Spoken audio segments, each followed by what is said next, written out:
अल्हम्दुलिल्लाह वहदह वस्सलातु वस्सलामु अला मन ला नबिय्य बअद। फ़अऊज़ु बिल्लाहि मिनश शैतानिर रजीम।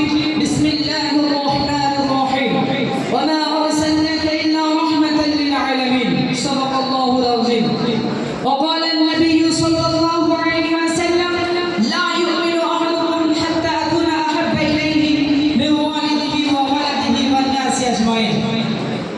महतरम अज़ीज़ों, मैं इस बुज़्म पर में बाहर सीरत नबवी सल्लल्लाहु अलैहि वसल्लम के मुताल्लिक़ कुछ अर्ज़ करना चाहता हूँ, इस उम्मीद के साथ कि मेरी बातों को गौर सुना जाए।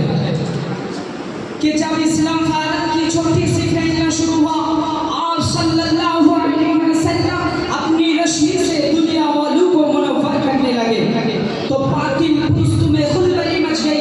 वो सारी क़ुव्वत और ताक़त दिल और दिमाग से नूर इस्लाम की उठाने के शौक करने लगे।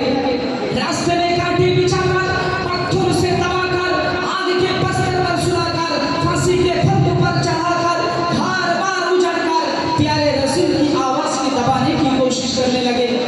मगर भाई अज़ीज़ों, हक़ की आवाज रोज़ बरोज़ बढ़ती ही जा रही है।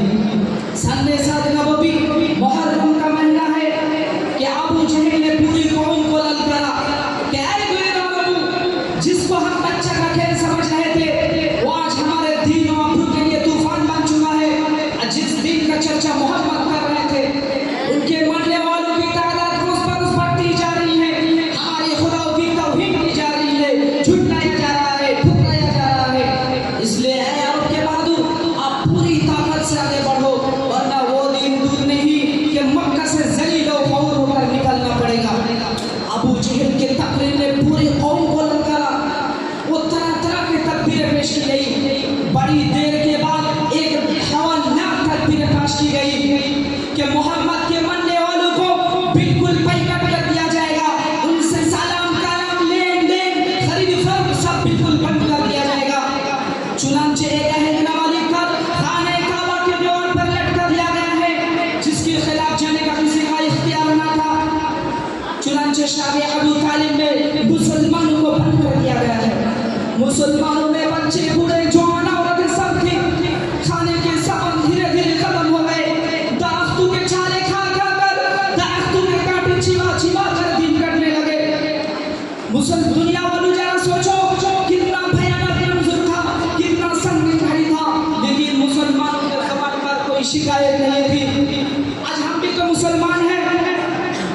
बड़ी इस्तिलाई और आजमाइश के बाद अय्याम हज में एक दिन के लिए ये पाबंदियां हटा ली गई। मुसलमानों ने खटी से बाहर आ गए, औरतों के कपड़े फंस गए, आंखें फंस गए, कदम लड़खड़ा रहे थे, जवान धूप से चक्कर आने लगे।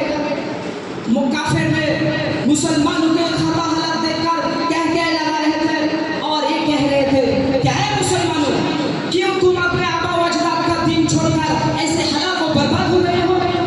तुम मुसलमान का दीन छोड़ दो, हम तुमसे सारे पाबंदियां हटा लेंगे। मगर मुसलमानों ने जवाब दिया, कुफ्फार सुन लो, हम हक पा चुके हैं, हम दरबार मोहम्मद इकरार कर चुके हैं, गुफ्तानी मोहम्मद ने हमें महू कर दिया है, लिहाजा हम तूफान से टकरा सकते हैं, उनके दरिया बन सकते हैं, आग के पस्ते बच सकते हैं, भूख से तड़प तड़प कर दम तोड़ सकते हैं, मगर मुस्तफा की रिसालत का इनकार नहीं कर सकते हैं, नहीं कर सकते हैं। बड़ी इस्तिलाई और आजमाइश के बाद पूरे 3 साल मुकम्मल हो गए। खाने के सामान